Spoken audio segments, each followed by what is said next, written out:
Un corteo acqueo di barche a remi partito dal bacino San Marco al seguito della Bissona Serenissima, la grande imbarcazione da parata, ha accompagnato ieri a Venezia lo sposalizio del mare.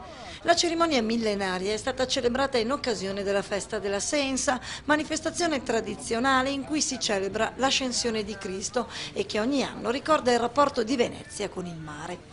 Alla manifestazione hanno preso parte numerose autorità, tra loro anche il sindaco di Firenze, Dario Nardella, che a Palazzo Ducali ha ricevuto il riconoscimento del gemellaggio adriatico. La cerimonia vera e propria dello sposalizio ha avuto luogo invece di fronte alla chiesa di San Nicolò del Lido.